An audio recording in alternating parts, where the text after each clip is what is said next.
Alright, so here's a quick video of a jukebox that I've got in the shop here. This is a 1971 Seeburg Bandshell, otherwise known as a USC-1.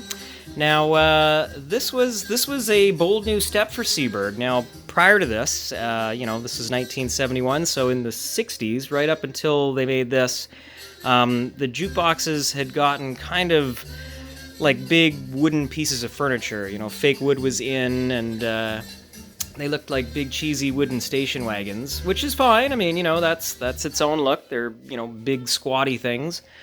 This, I guess, is a big squatty thing too, but it's just got these cool lines. I don't know, this jukebox to me just screams like Miami Vice. It's got like it's got that, I guess, the neon colors. Anyway, all these.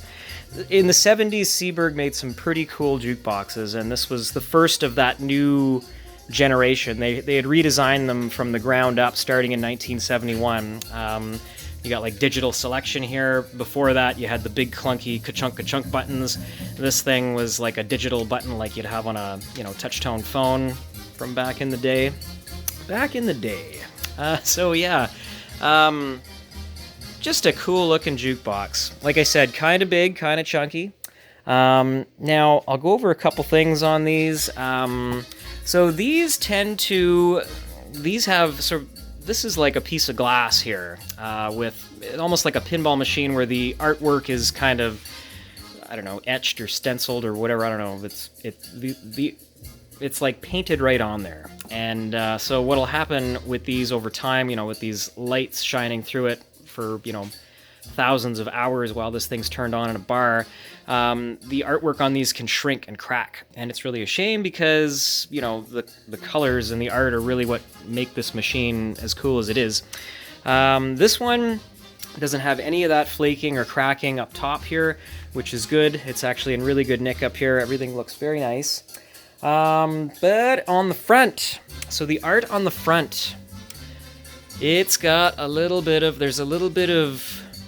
grody in the corners. And so what happens here, this is like, I don't know, I call it Seeburg tar. So Seeburg, when they built all these, there's like the way that this is put together is it's a piece of glass, and then the artwork is sort of stenciled on, there's like I guess it's a big piece of plastic or whatever that has the art on it, and it's kind of stuck on the back of this. And they put everything together with this goopy tar stuff. Anyway, it probably wasn't tar when they first put it on, but after years and years of being beaten by this fluorescent tube that's back here, it kind of goops out, and this one's got some of that goop. She's a little goopy.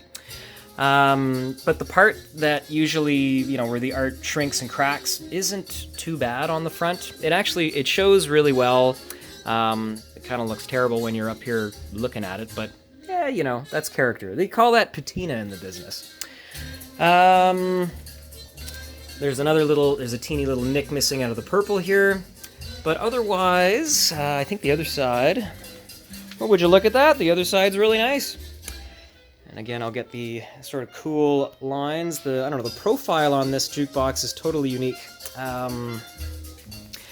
The key, where the key would have been, I guess this jukebox got robbed at some point, so they busted the lock off, and, there's a hole where it used to be. So there's that.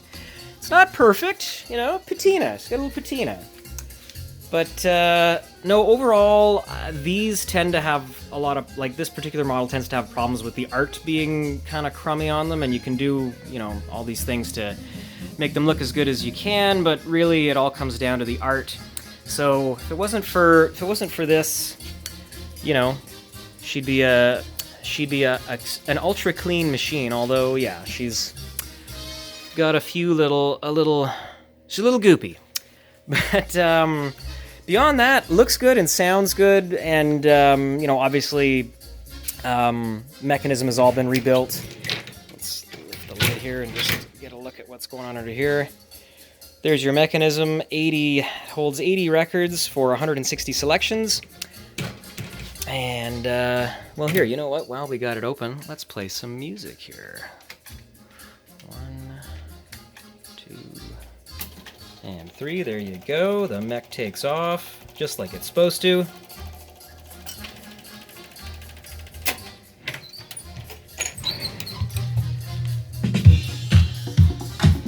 Did I mention this thing sounds really good? Disco-era jukeboxes always sounded good, but this one sounds real good.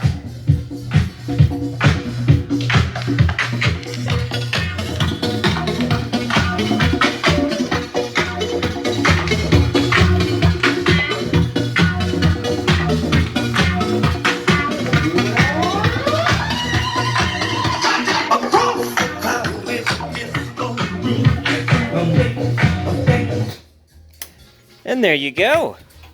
Looks good, sounds good.